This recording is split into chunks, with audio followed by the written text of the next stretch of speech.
Hello ನಮಸ್ಕಾರ. ನನ್ನ ನೆಚ್ಚಿನ ಎಲ್ಲ ವೀಕ್ಷಕರಿಗೆ ಶೀತಲ್ಸ್ ಕಿಚನ್ ಯೂಟ್ಯೂಬ್ ಚಾನಲ್ಗೆ ಸ್ವಾಗತ. ಡೈಲಿ ಮಾರ್ನಿಂಗ್ ಬ್ರೇಕ್ಫಾಸ್ಟ್ಗೆ ಏನಪ್ಪ ಅಂತ ಯೋಚನೆ ಮಾಡ್ತಾ ಇದ್ದೀರಾ? ಇವೆಲ್ಲ 3 ಪದಾರ್ಥಗಳನ್ನು ಬಳಸ್ಕೊಂಡು ದಿಢೀರಂತ ಮಾಡೋ ಟೇಸ್ಟಿ ಹಾಗೂ ಹೆಲ್ತಿ ಆಗಿರೋ ಇನ್ಸ್ಟೆಂಟ್ ದೋಸೆ ರೆಸಿಪಿನ ನೋಡೋಣ ಬನ್ನಿ. ಇದಕ್ಕೆ ಬೇಕಾದ ಪದಾರ್ಥಗಳು ಬಂದ್ಬಿಟ್ಟು 1 ಕಪ್ ಗೋಧಿ ಹಿಟ್ಟು, ಅರ್ಧ ಕಪ್ ಕಡಲೆ ಹಿಟ್ಟು, 3 ಟೀ ಸ್ಪೂನ್ ಮೊಸರನ್ನು ತಗೊಂಡಿದ್ದೀವಿ. ನಂತರ ಒಂದು ಬೌಲ್ಗೆ ಗೋಧಿ ಹಿಟ್ಟು ಹಾಗೂ ಕಡಲೆ ಹಿಟ್ಟನ್ನು ಆ್ಯಡ್ ಮಾಡ್ಕೋತಾ ಇದ್ದೀನಿ. ಹಾಗೆ 1 ಪಿಂಚ್ ಸೋಡಾ ಹಾಗೂ ರುಚಿಗೆ ತಕ್ಕಷ್ಟು ಉಪ್ಪನ್ನು ಆ್ಯಡ್ ಮಾಡ್ಕೊಳ್ತಾ ಇದ್ದೀನಿ. ತೆಗೆದುಕೊಂಡಂಥ ಮೊಸರನ್ನು ಕೂಡ ಹಾಕೋತಾ ಇದ್ದೀನಿ.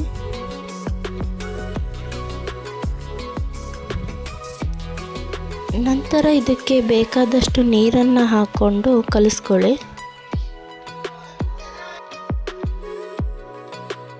1 ಗಂಟೆಗಳಿಲ್ಲದೆ ದೋಸೆ ಹಿಟ್ಟಿನ ಹದ ಬರೋವರೆಗೂ ಚೆನ್ನಾಗಿ ಮಿಕ್ಸ್ ಮಾಡ್ಕೊಳ್ಳಿ.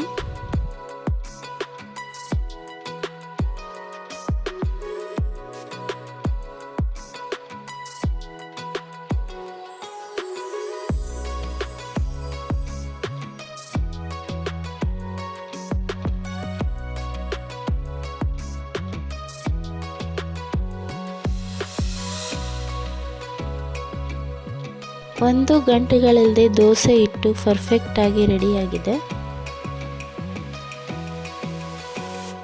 ಈ ಕಡೆ ತವಾ ಆಲ್ರೆಡಿ ಹೀಟ್ ಆಗಿದೆ. ಇದನ್ನು ನೀರಿಂದ ಚೆನ್ನಾಗಿ ಒರೆಸ್ಕೊಂಡ್ಬಿಟ್ಟು ದೋಸೆನ ಹಾಕೋತಾ ಇದ್ದೀನಿ.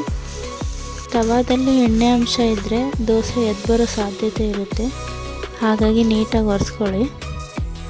ನಂತರ ಮೇಲ್ಗಡೆ ಒಂಚೂರು ಎಣ್ಣೆನ ಹಾಕೋತಾ ಇದ್ದೀನಿ.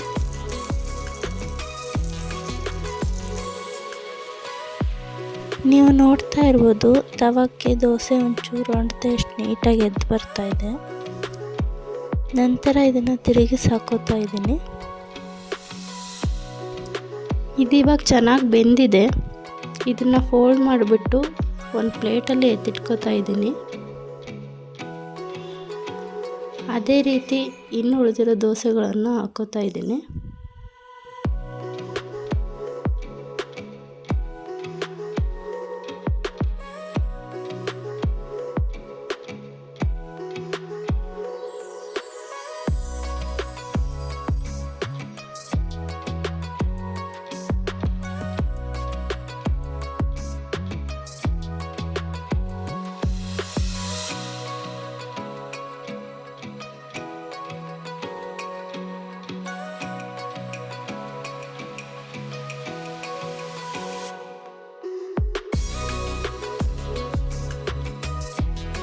ದೋಸೆ ತುಂಬ ನೀಟಾಗಿ ಹಾಗೂ ತುಂಬ ಸಾಫ್ಟಾಗಿ ಬಂದಿದೆ.